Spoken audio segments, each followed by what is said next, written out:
you are feeling all sorts of things and not saying them. And the result is you are giving an intellectual, logical statement, and therefore the other person doesn't receive what you're feeling.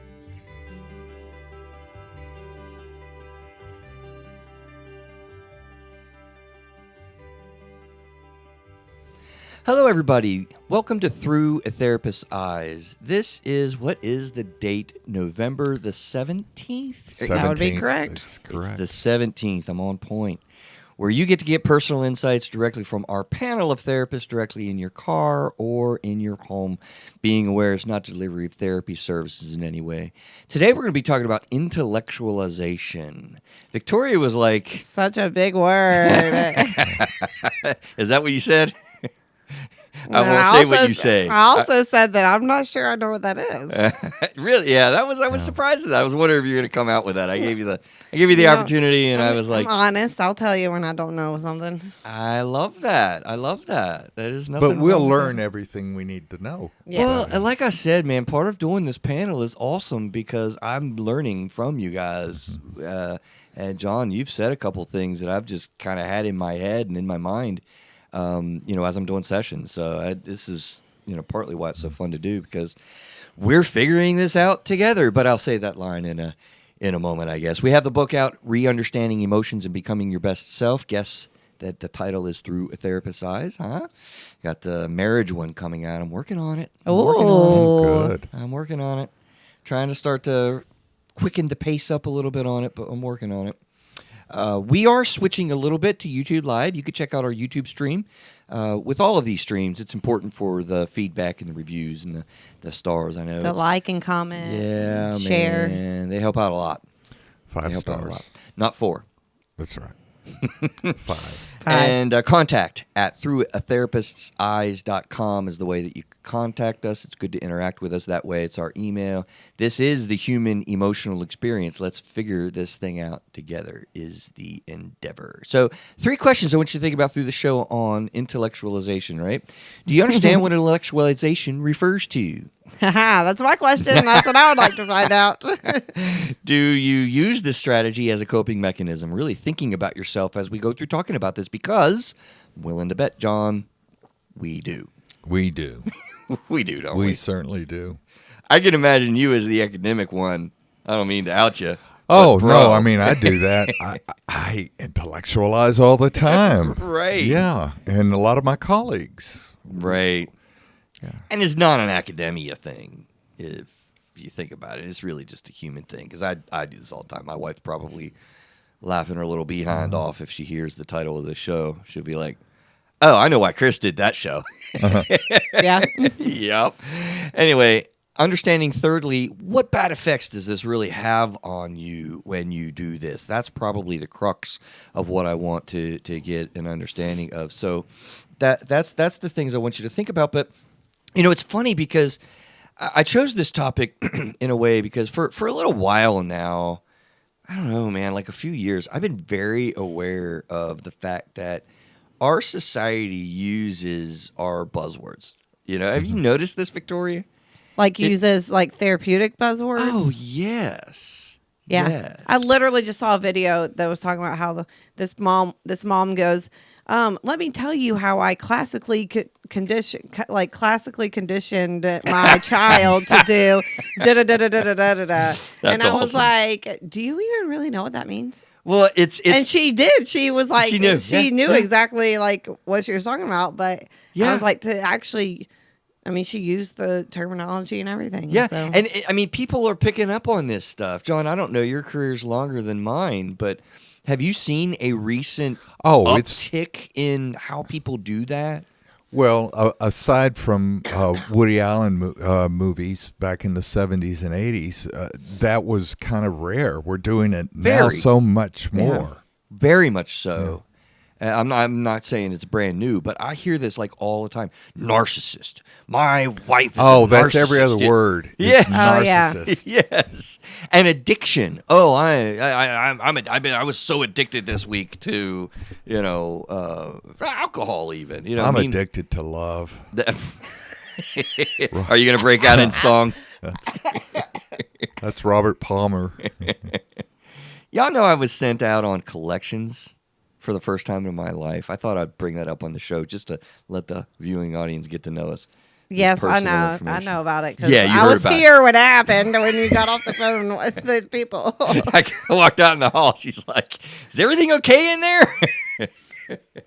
Because John, DirecTV sent me to collections for $30.33. Oh my goodness. Yeah, never in pressure. my life. Don't forget the 33 cents. Never in my life have I been under a collection agency.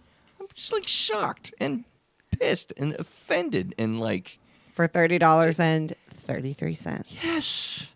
Oh, I forgot to take look at it, see if it was fixed today. But we got Miss Victoria over there. How are you, Hi. ma'am? I'm good. I've been sick for like 2 weeks. It I feels know. like. When are you going to get rid of this crud? I don't know. That's why I kind of sound like this because I think all the sickness from the past 2 weeks has affected my vocal cords. Yeah, you don't feel bad anymore either. No, I don't. Like I feel fine. I just sound like not myself. She's just trying to get sympathy, John. She probably sits in there and Yes, screams please. in her car before Feel she gets bad here. for me. No, I'm just kidding. John, Mr. Pope, how you doing, sir? I'm doing outstanding. Thank you very much. Did you have a good week? Yes, very busy week, very good week. I'm going to give you a public compliment. Uh-oh. I already gave you the compliment, Thank though. you. Yeah. No, I mean, it's funny. I love this panel format because I was listening to him, Victoria, when I transcribe the shows and the written speech for our website, for SEO and whatnot, and for people that can read. By the way, I don't really talk about that on our intro. If you go to our website, you can read along literally the transcription of all the words that we use, and some people really like that to read along. That's good for accessibility reasons too. I mean, well, it's for handicapped folks and that type of thing. Yeah. Do you use a program for that? Yeah. Yeah. I think I'm going to listen and type the thing myself. like in grad school holy where crap. we're not allowed to use things like that. You And had we to had to transcribe? we had to sit there, and like listen Transcribe to your session. yeah, and you have to transcribe every every Exactly. everything exactly. Hesitancy. John, yeah. you do not make this an assignment for your students, do you, man? Oh Please no, I tell don't me. do that. But Okay, but good. when I was Good. getting my doctorate, I recorded, and of course I had permission, and I had the IRB approved and institutional review board, Ooh, and the IRB to- Institutional Review Board. yeah. They sound like And important folks. Well, I'm sure you are, sir. I Please did. don't send I did email to me. about 20 interviews, and they were 60 minutes long. I had to get them transcribed. Hand transcribed. Well, Hand if you pay for transcribed. somebody to do it, sure. Yeah. Yeah. Should have just recorded the voice and used just our program. But anyway, we do digress. I don't think back in those days we were. Oh, you said doctoral program. Okay, we're going back. Yes. Yeah, way back. Technology didn't exist then. That's right. That's right. We had stone tools. I actually You had asked a somebody, chisel. John, I said, Chisels. are the age jokes getting old? Should we stop that? And she's like, nah, don't worry about it. It's still funny. I'm like, okay, cool. All right, well. So what is intellectualization? You know, it's funny. I had to just refresh my brain, and then I was pissed at myself that I had to, refresh my brain with psychological defense mechanisms. Can you list any, John? I hate to put you on the spot, but I'm going to because it's fun. Psychological defense mechanisms. You remember? Oh, I'm blanking. Yeah, are you? I did Yeah, too. So it's yeah. not just me. So wait, Okay. are we saying that a Are- defense mechanism is different than a coping mechanism? Interesting question or statement. Deflection, That's one. Repression, repression, suppression. suppression. Yeah, Okay. these are. So I was thinking the Freudian. it's all Freudian. Yeah. It's all Freudian. Yeah, it's Freud. It's actually Anna Freud came up with this in her father's. So would that be like Theory and projection teaching. and like That's all another those one. things? Yep. Okay. Those Yeah, are all. now it's Now you got a it. little bit coming back to me. Okay. And basically, back to what we were saying, people are picking up on these clinical terms in our society and using them. Sometimes they're using them correctly. Like, what did you say? Operant conditioned my son to X, Yeah. Y, Z. Yeah. But inferiority complex was something that we spoke about way back in the day. Yeah. But yeah. again, it was in a Woody Allen film. And that's like the imposter syndrome. It's not Yeah. really a complex. Well, and I've heard a lot of but- people refer to it like their Id. ego and super ego Yeah, recently, and like But I think they get that wrong a lot. I know Well, I that's kind of the feel point. like That's the point. that may I when mean it comes to these terms, I love that our society is using them, but it drives me nuts because they mean something to us collectively, clinically. And so part of the show really is to dispel myths and stereotypes about what these things are and what they're not. That's why we did the show on, imposter syndrome. Like, it's not really a thing. You're never going to be diagnosed with that, but yet people would probably think that to be a diagnosable syndrome. It's not. It's certainly not in the DSM. I was going to not say in it's the not in the DSM, the Diagnostic and Statistical Manual, my and friend. that is our Bible of all the diagnoses. Yeah. And you go all the way counseling, back to therapy. 3. I do. Yeah. I do. I began at 3 before 3R.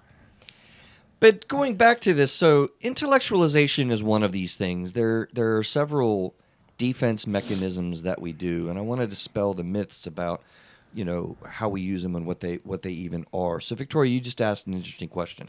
What was that again? I said, is there a difference between a defense mechanism and a coping mechanism? and in a word, no. But in a complicated answer, I would say yes. Maybe? Okay. Because in a word, no, like, wouldn't you say, John, coping mechanism or defense mechanisms are kind of ways that we emotionally cope with stuff that we can't handle well? I mean, that's Exactly. a way to put it. Yeah. And so coping Okay. mechanisms are the same thing, but the component of psychological defense mechanisms, you could ask a question: are they good or are they bad? Okay. Well, I mean, coping coping- skills can be good and bad. Yeah, well, generally, coping skills are good. I would agree with that. Yeah, generally, coping mechanisms. That's the weird psychological. It's how term you we use. adjust. Yeah, Yeah. it's generally 90% good. Accommodate. We can overuse some coping mechanisms. I mean, for I sure, talk to but- my clients about healthy and unhealthy coping skills. Yeah, well, destructive. That's why self-care is the way I define it. Fun, relaxing, enjoyable activities that aren't self-destructive in any way and Right. aren't work-related tasks. That is the cornerstone of mental health. That's what I believe. Right. Right. I mean, yeah. So coping skills are generally really good. They generally, 90% of the time, aren't bad. But here's the thing. Psychological defense mechanisms, I would argue, I'm curious what you would say, John, have a lot more Of the negative connotation. Okay. yeah, well, outcome. Outcome. So that's where that Outcomes. difference is. So not even just a connotation, but like there's a big drawback when our psychological systems get stuck. In other words, you lose more than you gain Oh, that's an interesting For a statement. defense mechanism. with a defense. Yeah, I, mechanism. I think that's a true coping- statement. Yeah, Yeah. I think I would Okay. agree. But with coping mechanism, you don't lose more than you gain. No way. Very rare. Right. But these defense mechanisms and intellectualization, can we say that you lose more than you gain when you do this? Well, I think you certainly avoid being in touch with what is your essence, your center. Your, Right. So, what is it, Victoria? Intellectualization is a defense mechanism in which people reason about a problem to avoid uncomfortable or distressing emotions, right? And so that's the basic idea of really what it is. As we said, defense mechanisms generally are really ways that people just cope with things they can't handle well. I mean, not to get off on a full tangent, but one of the most amazing to me, like my favorite defense mechanism, John, you think about it, I'll ask you what yours is. Well, both of you maybe, is repression. Like, it is amazing to me Yeah. how people experience traumatic realities and, like, boom, your mother nature kicks in, your spirit, I like to say, kicks in. Spirit and subconscious to me You are just kind of the repress same. it. Memory's just gone because you interpret, your spirit basically says, I can't handle this, so it didn't happen. But isn't that also amazing how the brain can work to like Yes. make it literally like where it just buries Yes. that whatever happens so deep in your brain that it takes something like intense therapy or something to like bring it forward, and you're like, oh my gosh, I didn't. Well, do that. you know, I've had clients, it is sometimes if the father was distant and unavailable or gone a lot, the child, grown up, an adult, would still have selective memories, and in other words, would not remember that person the father wasn't available to them, or it's a mother. amazing to me. You get fragmented memory and then memory that's just gone. But I have want it to like when I was growing up, there was a point and we had moved to this new house, and my dad would go to Wilmington to a second job site for like a week, and then come home on the weekends, and then go out for I do not remember that. Right. Like I had a conversation with my mom about this, like a couple, like in the past couple months or so, and I told her, I was like, I do not remember that. Like she was like, it was like almost like a significant amount of time that he did that, and I don't know like what it is in my brain, and it like. I was like, no, How he didn't. old were you? How old were you? I was probably middle school. Okay. Yeah. If you were much younger, I could understand that. So this was a very emotionally painful time for you. I'm guessing so, because I don't remember. Let me take some notes. Yeah, Victoria just jumped on the chair. Yeah. Woo! But yeah. yeah. I mean, that's like a so, I mean, it was a very example. painful time for you. But I guess I didn't realize it until my mom brought it up and was like, oh, yeah, don't you remember when your dad, like, would be gone for, like, a full week and then come home from the weekends? I can totally relate to that. What? I don't remember that. I can totally relate to that, because when I went through very difficult periods of time in my youth, when we were going through becoming a divorced family. Now listen to the way that I said that. Becoming a divorced family, that whole time period, like I still, right now as I sit, struggle with, was I 8? Was I 10? Maybe 11, I don't know what year that was, like literally. And I could figure it out, but it's fragmented a little bit. So the point here is, as we have just discovered, with these defense mechanisms, our spirit kicks in when things are tough. And then we just go on.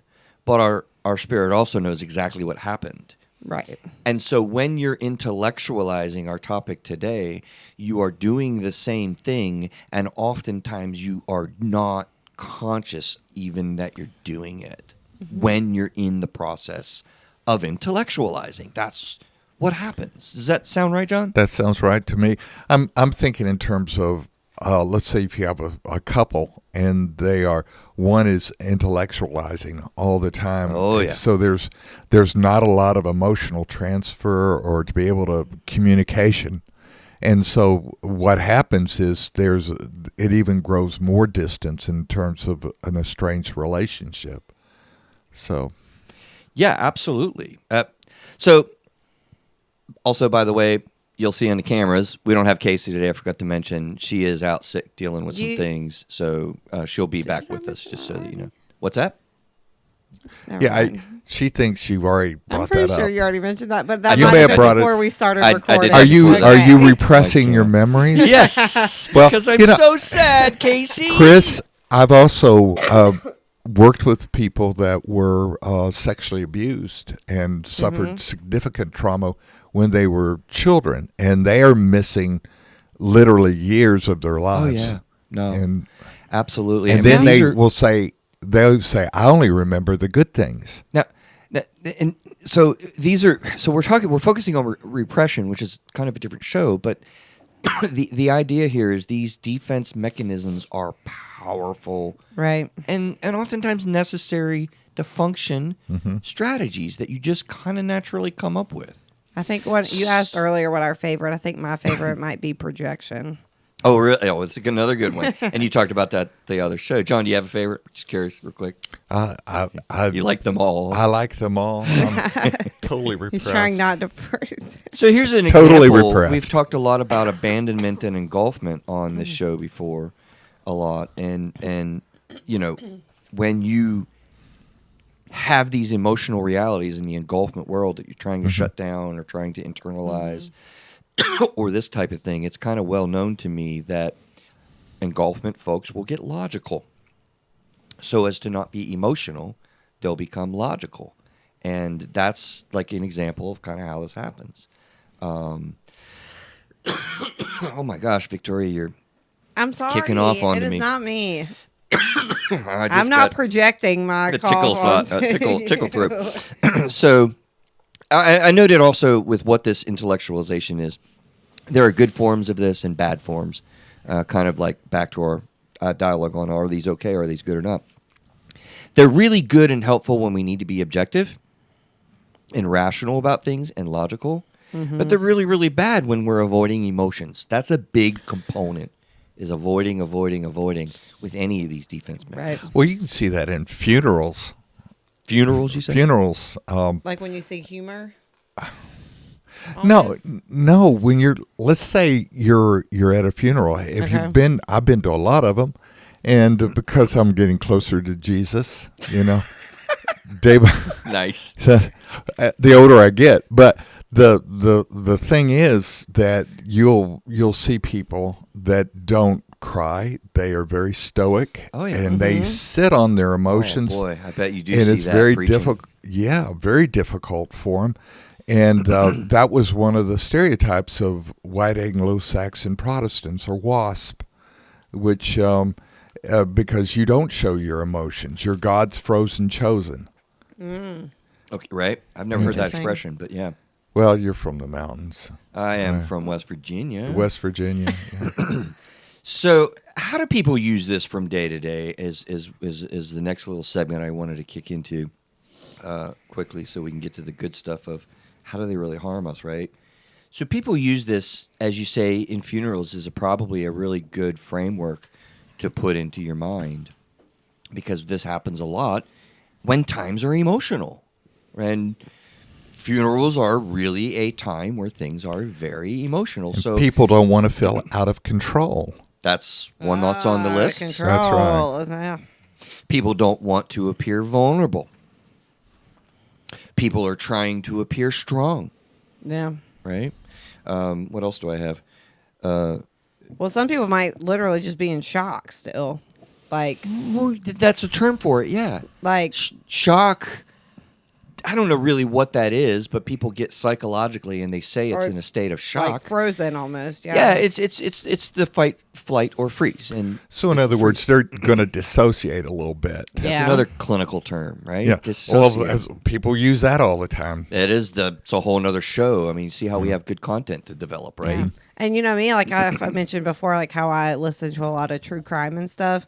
And a lot of times they do talk about like how people's responses when crimes and things, like when their loved ones go missing or when their loved ones are killed or whatever. And a lot of times, the host kind of remind people, well, like everybody's responses are different. It's and normal. yeah, like some people might not Because have you didn't show enough emotion that somebody's gone missing. right, and so then they It's think, so oh, the husband must have done normal. it because he's not crying at the fact that his wife is missing, or well, maybe he's just in shock that So like you didn't follow the show notes, but you followed them perfectly because that's the conclusion here. right.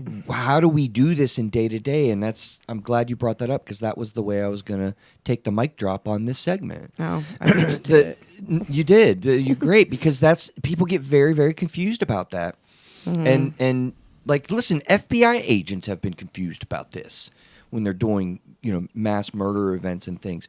This is a normal response system that your psychological system just kicks into gear because I don't know where my wife is. She's missing. She's been taken. Has she been killed? And you're just like stoic because your emotions can't handle that. Like I don't even know what You to literally say. can't process it. You cannot process it. So think about our definition of psychological defense mechanisms, right? Mechanisms in which people reason about the problem to avoid uncomfortable or distressing emotion. Right? So, yeah, it's like, wow. And day to day, husbands will look at their wives and see this intellectualization and interpret it. You don't give a shit about what I'm saying. Wait a minute. Be careful.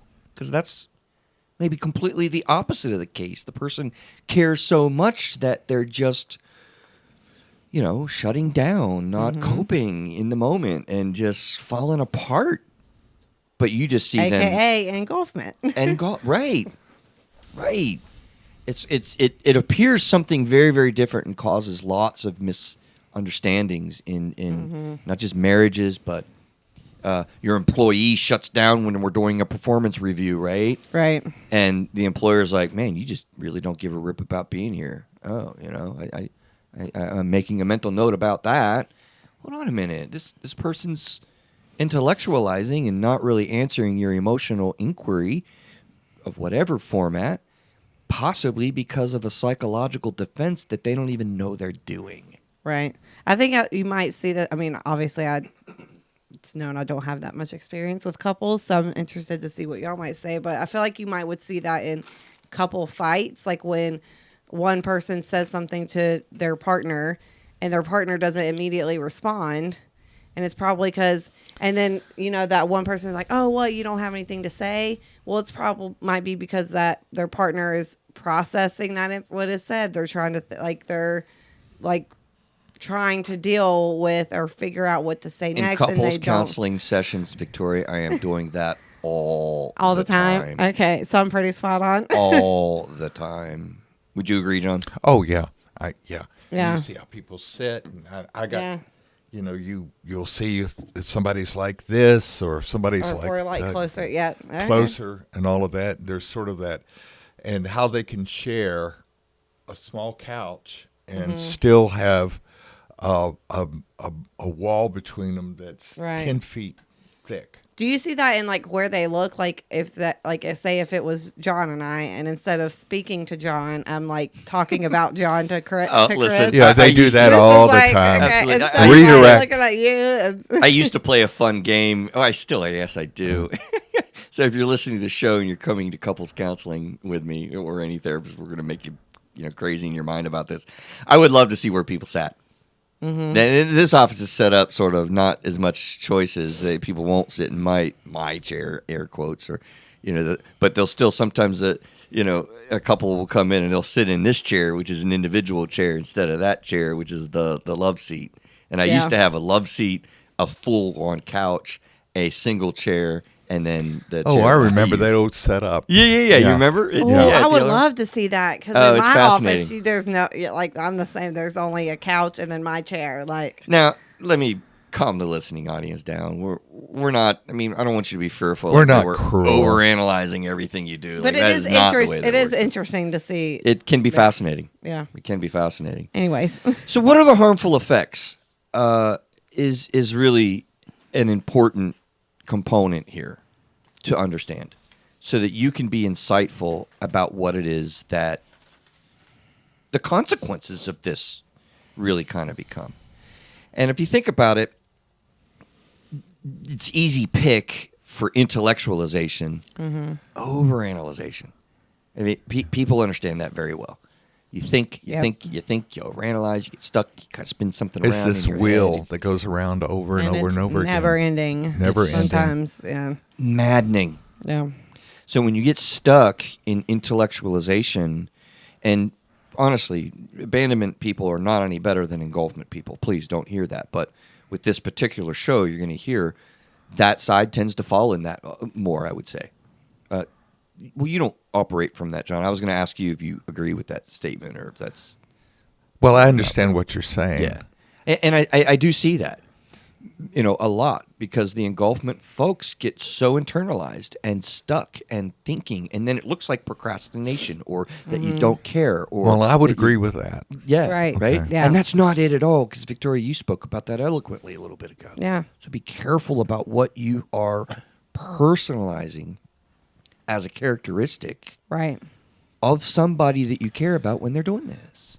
So someone that is abandonment is going to instead of thinking, they just don't care about me, they're just not, because they're not responding, it's because they need some time to process their feelings and their thoughts whatnot, and before they come to their and that's another word that people use all the time, is processing it. Oh, yes. I have to do that now. But you're, in other words, you can accuse somebody of over intellectualization, but you're doing it yourself when you judge the other person. Oh, believe me. Oh yeah. Yeah. I, from the abandonment category, can way use intellectualization for sure. Again, Yep. my wife is probably laughing her little butt off, thinking about me saying, "Oh, engulfing people do that more than you." She's probably like, "Oh, really? I'll probably hear about that in about an hour." Because yeah, you're great point, John. When you judge, when you throw your views around and try to analyze and whatever, like, you're in trouble. You Get a lot of that in college. Oh yeah. Yeah. Oh yeah. They think Y'all should see his face right now. He's beaming. either in their heads. Oh yes. Yeah. Oh, when you get in your feels, as they say nowadays, or when you get into your head, like we used to say, you're probably getting into intellectualization. For sure. So, procrastination is a topic. Neil, I think you and I and Adam talked about that. I've referred several people to that show. The intellectualization results in procrastination. I think we can make that statement. That's a You're huge doing the drawback. self-editing all the time, and that keeps you from really getting in touch with your true self or what's going on inside of you if you have the turmoil. Oh. Yeah. And Good again, stuff, you could yeah. just get spinning on that. Keep spinning. You don't even know what you're feeling when that happens. You block it from yourself. You are avoiding uncomfortable emotional realities. And again, with defense mechanisms, anytime it's in an avoidance phrase, anytime it's in an avoidance pattern, like, be careful about that, because that's probably, what's happening. What else we got? In marriage, it inadvertently can result in misunderstandings, as I've mentioned, and even worse than that, resistance of facts that you hear or see. And even worse than that, listen to this, disrespecting the position or devaluing the view of your other person. Listen to that progression. Right? I see What that you in gotta say, couples. Unfortunately, I see that with a lot of couples. A lot, Yeah. right? And they really, I have a sense that they really care and love one another, but there's this, if you have this over intellectualization, it is a hard word to say, isn't it? Yeah. So you have that, then you're basically end up setting up this artificial wall, and you Yeah. can't really respond to the person's emotions. It's a hard word to say, but when you say it well, you sound so intellectual. Thank you. See how I did that, Victoria? Yeah. But You're not impressed. I can tell. I feel like you. No. But boy, we could have played that out. yeah. And when I just did that, if we played that out a little bit longer, and I started to get like upset and critical of your response and Right. analyzing it, I could have modeled there Yeah. a moment of intellectualization with you, boy. Again, okay, this happens all the time. Like, we fall into these things, and part of our goal is to understand really why we want to acknowledge that and avoid doing those things as Right. much as possible. A little bit goes a long way. These things are going to happen. But when you really get into using these regularly, this is where these drawbacks come into place. How about this? Especially in marriage, I noted in my thoughts, right? Does intellectualization block empathy?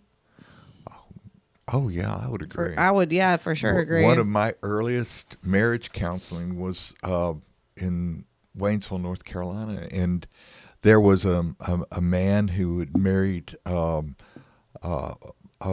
woman that was from Japan, and the culture was very reserved that she came from, and he was very much into his head, and he would come and he would just come by my office, and we would talk about philosophy, and he would talk about and all sorts of things. He would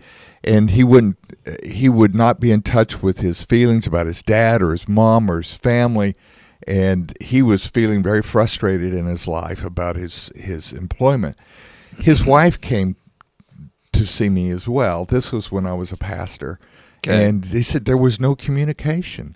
He didn't know how to say he loved her, and she didn't know how to respond to him because she was also having this gulf. Perfect. Yeah. Victoria, when you start doing more couples counseling, Yeah. you will hear all the time this idea that my spouse doesn't communicate with me.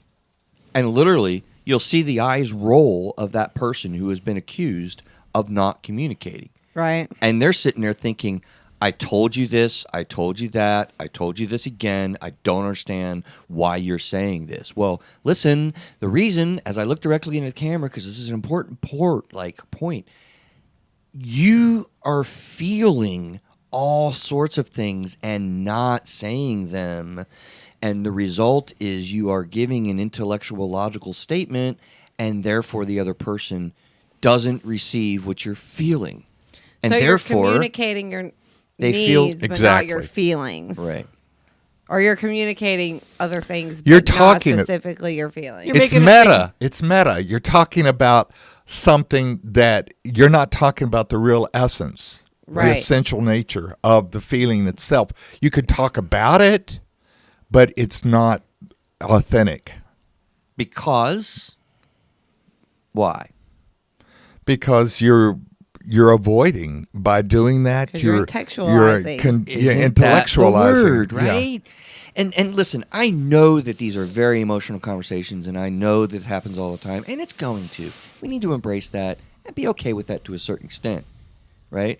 But we want to identify when that's happening, because essentially ends up what happens is, and John, I do this all the time. I'm sorry, unfortunately, you would say I'm not authentic, and that's probably true, because I just make a statement and I forget, like, okay, wait a minute, let me think. What am I feeling? How do I identify that? I need to let her know how I'm feeling.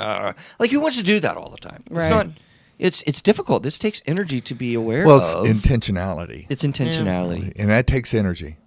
and to be purposeful, So, yeah. Yeah. right? Oh, yeah, it definitely takes a lot of energy. So another big drawback with this is rationalizing things. When you get into intellectualizing, you will find all kinds of rationalizations for what you've done. And let's face it, you probably shouldn't have done what you've done. And then you get in your head, and then you Right. can think of all the reasons why you did what you did. And I did it because blah, blah, blah, blah, blah. Yeah. And there we go to another defensiveness, right? And then you go back and forth, and you become defensive. You do that until you get a plate thrown at you. Or Has that something. ever happened Yeah. before, John? Has joy gone? No, that was when I was at seminary. That was one of the first memories that I had because of a young couple, and they were up on the floor above me, and I was very idealistic, and the couple, and I said, well, everybody's going to have perfect marriages at seminary because we all love the Lord, and that didn't happen. Wrong. And she actually, she threw dishes at him because he was very intellectual. Oh, wow. Yeah. That's it's an intense strategy to break intellectualization, that's for sure, Wow. right? Yeah, for Maybe I sure. wouldn't suggest that, y'all. We're getting Yes, to the next please do not segment of throw what any do we do plates at instead. anyone. What do we do instead? Okay, and the last thing I'll point out that I thought about was that it's also an easy pick. I think I began here and I'll end here with this little segment of, when you intellectualize, you fall way into having a lot of experience with anxiety. I mean, Yeah, no, I think if you kind of dig into those people that come to you with anxiety, they're probably intellectualizing. that didn't sound very Intellectual- intelligent. Intellectualizing. Yeah. There you go. Yeah. And that's probably might be, I mean, not 100% of the time, but I would say probably a good bit of the time. I'll Yeah. honestly draw this out in a whiteboard in my office for people a lot of times when, if you can visualize a head and then a color marker has an X with the original thought that bounces around the head. And then you get Oh, I another like marker that. and you get an X and you just draw that bouncing around the head. Right. And then a third and maybe a fourth. And that's all you need because you have like crazy lines that are just bounced around with no outlet. Right? Because they stay, yep. And then the next picture is the same one with an X in one color with an exit. And then another one with another exit. And you compare the two pictures. Oh, it's amazing. Because when you intellectualize and internalize at the same time, probably is a good component to add to that, you will become anxious. What a great illustration of a feedback loop. Right. Yeah. Oh, That's exactly yeah. what it is. Yeah, Right. It just keeps resonating. Yeah. Because it has no outlet. Yeah. No exit. Boy, and this is an original thought in the moment. The combination of intellectualizing and internalizing will cause anxiety. That might be a quote on a T-shirt.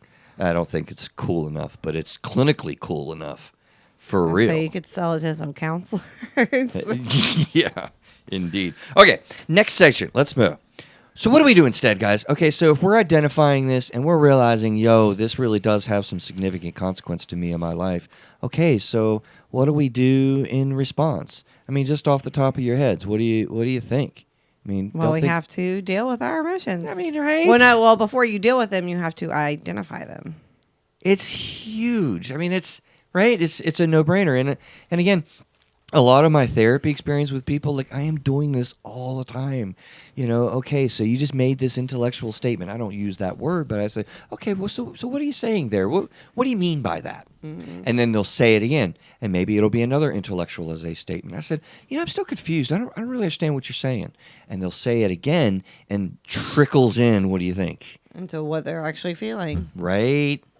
Because you have to repeat, and then you repeat, and then you kind of get into what we're after, which is, John, I think you eloquently put it, the essence of what you're experiencing. And that is a genuine revelation, sometimes to the person's self.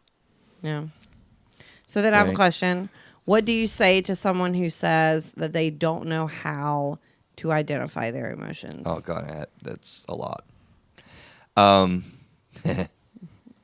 Can you give a quick answer to that? You know what? I that a can. loaded I'm question? gonna. It is, but it's not. So I'm gonna go to what I had. Huh? I was As- singing feelings. as an idea directly from my book. So this is the last segment that we wanted to do, that I wanted to do, and then we'll come back to this. Okay. Because the last section is like, what are the payoffs really? Like, how does this really get going? What do we want to do instead leads to like, why do we really want to change this? What are the payoffs? And your question really kind of speaks to that, I think. So this is chapter 18 from Through a Therapist's Eyes, Re-Understanding Emotions and Becoming Your Best Self. Chapter 18 is when we are the angriest, the more powerful I statements become, right? And there's a do and don't in it. I didn't write it down, so I won't misquote it. But this sets up an exploration. So how do you identify your feelings? I get that question all the time from clients, right? Mm-hmm. When you use I statements instead of you statements, think about what that forces you to do. And I write about this in the book in chapter 18.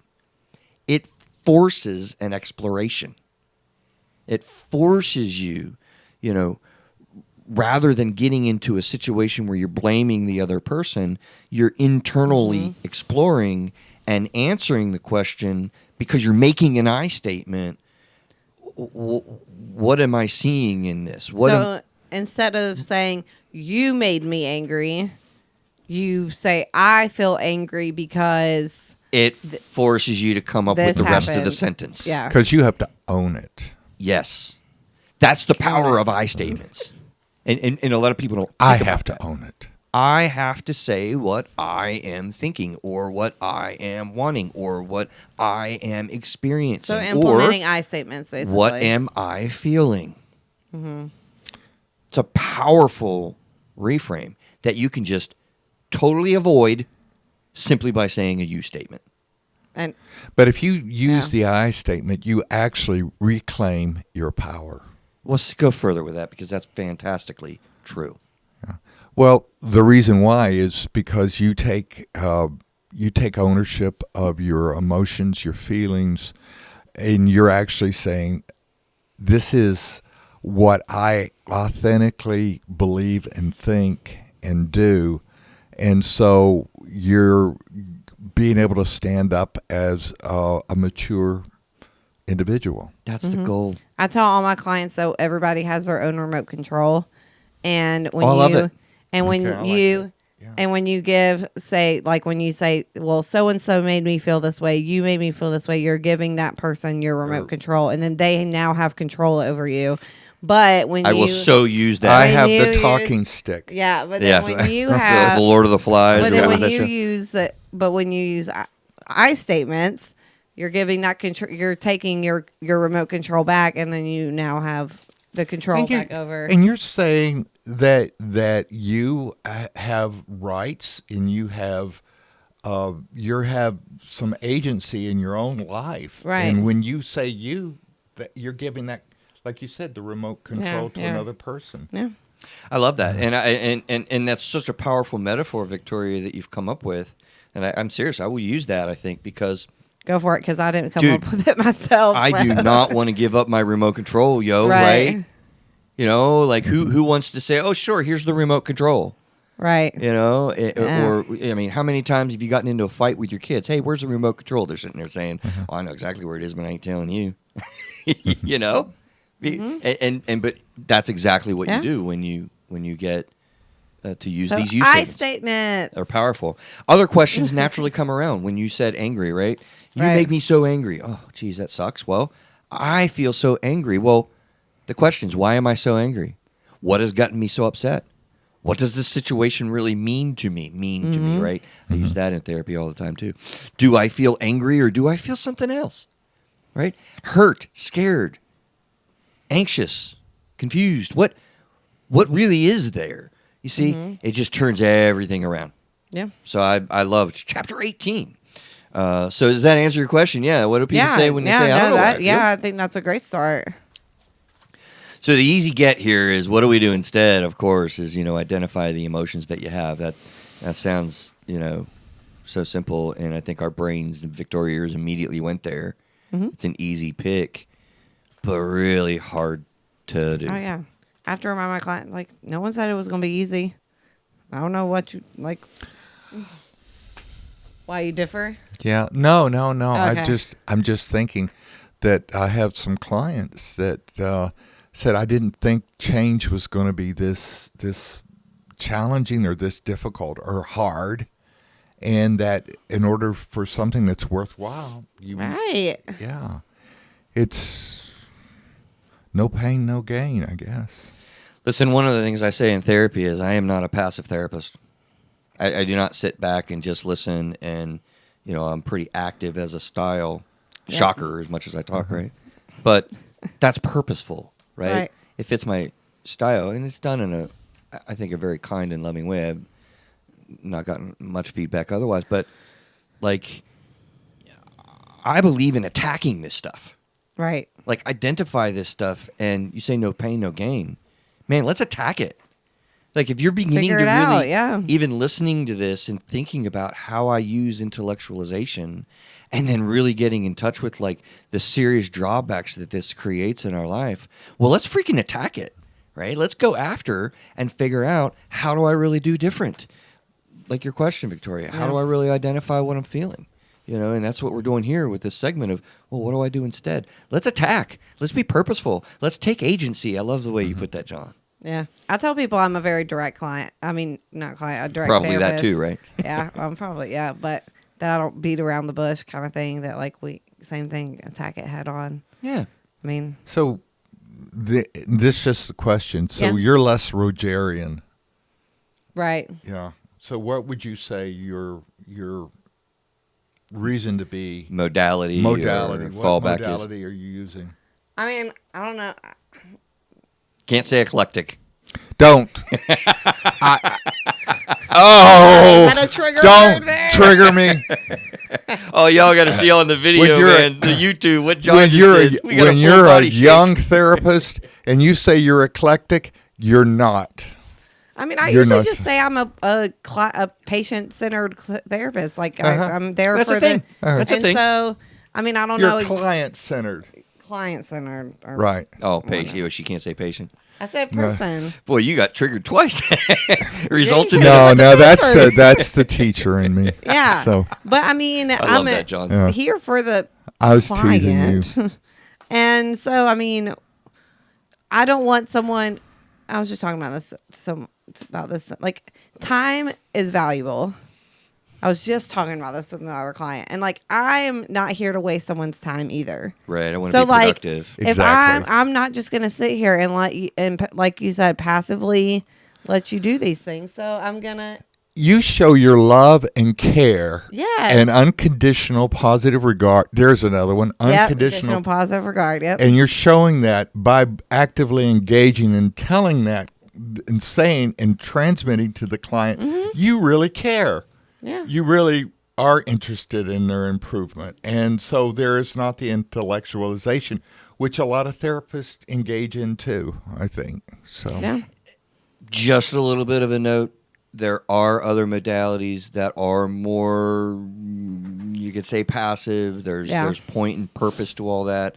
I don't want anybody thinking we're crashing Right, on yeah, those no. particularly. You But mentioned each therapist has Rogerian. their There's their also- niche or whatever. There's you also know. Gestalt. There's Freudian stuff for that matter. I mean, there are things going on because I you'd do see that more in the humanistic.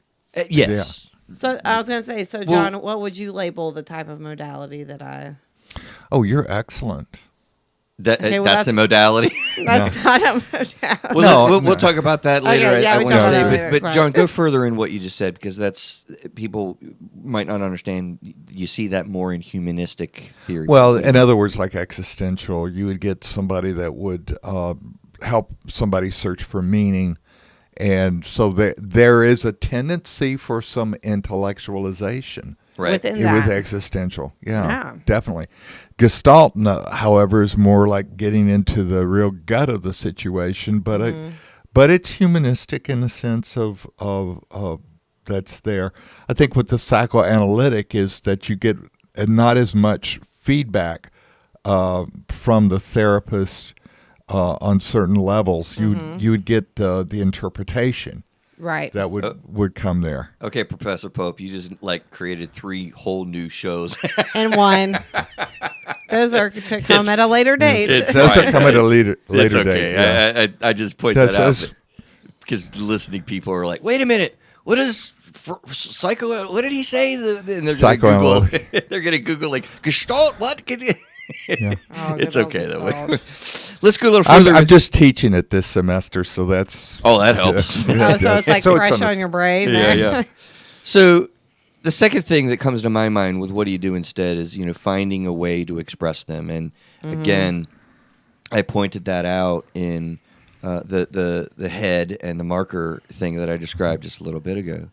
And when I do a professional speaking engagement, I call it methodical management of mental health. Hey, free plug for myself. I, too, can come to you and speak to your company. I love doing it. And it's a professional talk that I give called Methodical Management of Mental Health. And we talk about all of these things on there. And one of the things that I use in there is this. I will give a direct challenge in that talk to everybody that I meet. So, and the challenge is, simply being able to express what it is that you're experiencing. You literally have an attempt or an experience every single day for an opportunity to do that.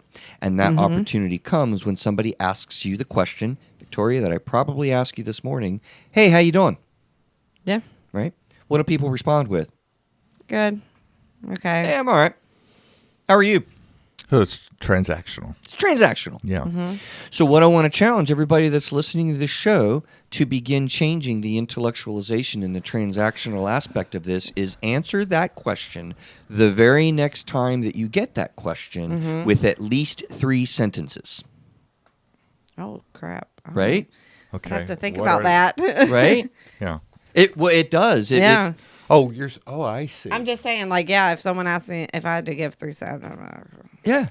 I mean, that would mean that you'd have to think about it, and you'd have to feel Sort about of, it. but not Yeah. really. And Yeah. you practice that. John, how you doing today? 3 sentences.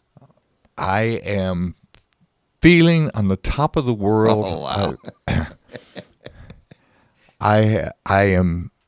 I feel good about my life. I feel fulfilled. Now, Dude, are you going to say that tomorrow morning when I ask you the question? no, I'll say, yeah, okay. I'm awake. We'll go further I'm with that. here. John, how you doing this morning? I'm awake. I'm awake. I am planning my day. I'm looking forward to it. I want to interact with you and talk to you. There you go. So, yeah. It's funny. It feels canned and a little robotic and whatnot, and it might be for a little while. But generally, when I get that question, I'll be like, "Oh, I'm doing pretty good, man. I didn't, I actually slept well, and but I'm looking at a busy day, so I'm kind of like, I this have is we'll see noticed how this that when goes." you give responses, it's not just. I'm It's like, not- Chris, I just asked a quick question. It's and you're purposeful. giving me It's this. not, Yeah, Yeah. it's purposeful. It's not like an 8th grader. Unless, Victoria, you'll notice when you ask me a question and you get less, Yeah. it's because I'm not ready to engage. Yeah. I think when you walked in and we were preparing for the show, what did you get out of me? Nothing. That's like, because Neil was the only one that talked to me. Yeah. Oh, I'm so sorry. I was saying, going real quickly with her, I see CBT, I see REBT with you, and there's that engaging Yeah. aspect. So I maybe literally some- tell my people, person-centered or client-centered and a CBT. Yeah. That's what I do. Your solution focus? Yes. Do you think? Well, Yeah. that comes from being in schools Yeah. because we have to be very brief, solution-focused. Brief and- solution focus. Victoria, John's trying to add 3 additional shows that people need to Seriously. Google. and look Okay. up. Anyways, the next thing. Speak to those who claim, quote unquote, I'm just not an emotional person. Have you heard this before? Right? I think like Yeah. 5 people I know just popped into my head. Immediately. I hear this all the I do. time. And listen, it's just not true. Everybody is an emotional person. 20, Put it on a T-shirt. 24 hours a day at all times, even when you're bored, even when you have nothing to say, even when you're unmotivated, even when you're just napping. Do you not dream when you sleep? The fact is, even when you're asleep, you have emotions going, right? It's like a roiling cauldron of things that bubble up and burst, and it's beautiful. And so it's not just it can seem like a veneer and glazed over, and it's not true. It's that we're all sorts of things going All the on time. at the same time, many of them contradictory, Well, interestingly enough, and they many are. and many complementary but different. Honestly, is it possible to have one emotion at a time? Okay. Probably, frankly, not. Like we talked about Ed Larry and stuff. Sorry to add another Google for people, but we actually did a show on that one recently. It's the stew.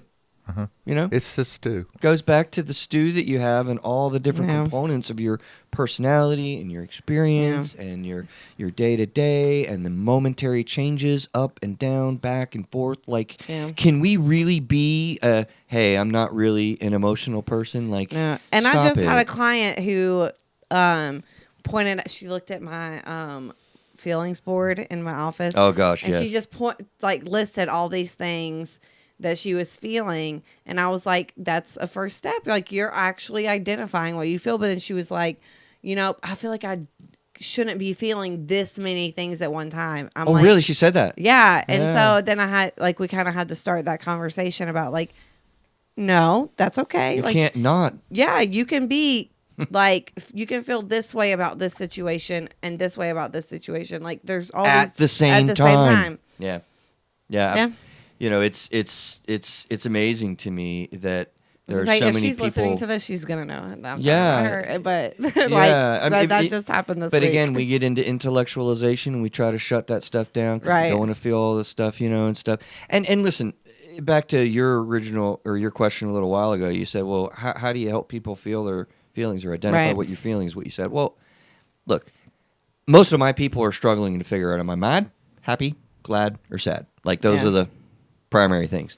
And listening audience, just start there. I have no problem with that. Don't think you're going to be, all Right. highly emotionally intellectual and understand all this stuff. And have Well, and I usually tell my clients that under on said feelings board, under each feeling, it gives the definition of that Oh, yeah. feeling. And it so I is. love having my clients read the definition, because there is a difference between feeling frustrated and feeling angry and feeling overwhelmed and feeling, all those things. And so when you understand, like I approach it as when you understand the definition of the feeling, then it becomes slightly easier than to identify. Yeah, what are these different What- things? So, like- in other words, you're an English teacher, in a sense, an emotion teacher. Yeah. You're giving greater definitions and nuance Right. and a richness to that stew. Yeah, so that then we that are. that way especially with the kids that I work with, that way when they are feeling frustrated or when they're feeling upset, they can identify to their parents or to themselves even, okay, I'm actually feeling annoyed. I'm not feeling angry. I'm not feeling frustrated. I'm feeling annoyed. And so then they're able to know the difference Interesting, between John. Are therapists teachers? Oh, I would think 100%. so. 100%. 100%. Young therapists listening out there, like, look, I believe, this is just my opinion, Chris Gazik speaking for what it's worth. Victoria Pendergrass feels the same Yeah, way. okay. One of the primary things that we do, particularly in the developing therapeutic relationship that you have with a client, is to teach. Yeah. I think that's oftentimes And an good teachers learn from their clients. Oh, absolutely. From their students. 100%. It's a give and take. It's a dynamic. Yes. John, we're figuring this out together. Yeah. That's Right? exactly right. I'm still growing. It's another reason why I say that before every show begins. Okay, Victoria, what else do we do instead of intellectualization? You want to know? I got an I idea. would love for you to tell me. Mindfulness. Mindfulness. Right. My favorite. It's something that people are talking about and thinking about, and It's definitely on the rise in the It last really couple of is, years, and right? I love it. doesn't it go directly against intellectualization? Yeah. Have you thought about that? Because Right. mindfulness is about being in the present, being in the now, being The here and aware, now. and There's some good apps too. Are there? For that, yeah. Yeah. Mindfulness app, just which literally is type in mindfulness in your app search and like your app the, store the search, V, and you're gonna have something. the I love the VA world has we a live in. wonder. The VA actually has Veterans Administration has for its veterans military. They have it's called a mindfulness app, and you can download it and it's free. You don't have to pay for it. You don't have to do a subscription, though. I guess that's fine. But Yeah, there are apps. We should probably create one, Yeah. John. Enabling the idea of, oh dear, grasp your chair or your car seat or your steering wheel for help. Right? What do you want to do instead of intellectualizing? If you really want to be emotionally advanced, then you ask, oh gosh, right? Like, again, grab the chair. I know. Because it requires vulnerability, it requires trust, it requires some faith in people, it requires, some different things. But holy cow, if you can identify, oh wow, I've just gotten into intellectualization, I'm avoiding probably the way that I'm feeling, and I need to Take a ask deep for help. breath. Yep. Let me get some support. My favorite thing to tell people, other than taking a deep breath, because deep breathing is free. You do not have to pay to take a deep How breath. cool is that? But I like to tell people to take their shoes off and put their feet to the ground. Whether that's, I specifically like to tell them if they can put it on like sand or grass or something like that. But like physically ground themselves by like connecting their body to the ground. you feel connected. Yeah. And that can bring you into the present. Mindfulness. So why do we really want to do this again? Victoria took me to a book chapter, and because the book that I wrote, I really was preparing for today, and I thought, oh my gosh, like these are things that I've totally hit in the book in a lot of ways. Here's another example of really the payoff of this, to get excited about, like, wow, I really want to get better at not intellectualizing. Well, chapter 25 in this thing, I wrote, 25. We are constantly a new or reconstituted self. We are not our quote-unquote old self, right? So do allow for change in self. Don't be that old dog with new tricks. With no new tricks, I should say, right? And I was like, wow, as I was thinking about it in the context specifically of what I wrote, and then tied it into intellectualization, it was like, wow, directly from the book in the text, I had this statement: resist change and you'll find yourself crazy with lamenting-laden thoughts and full of frustration. John, how frustrating, honestly, is it when we find ourselves intellectualizing? It can be maddening, right? Oh, yeah. And you don't even know that you're doing that to to yourself, right? There's an aspect where you're so self-isolated that when you are intellectualizing and overdoing it, you're not able to allow people to come into your life. There's natural consequences. Also, it occurs to me, can we say, John, that intellectualization creates a resistance to change? Oh, yeah. You know, can we say that intellectualization, as you just said, more eloquently than my statement, cramps your growth?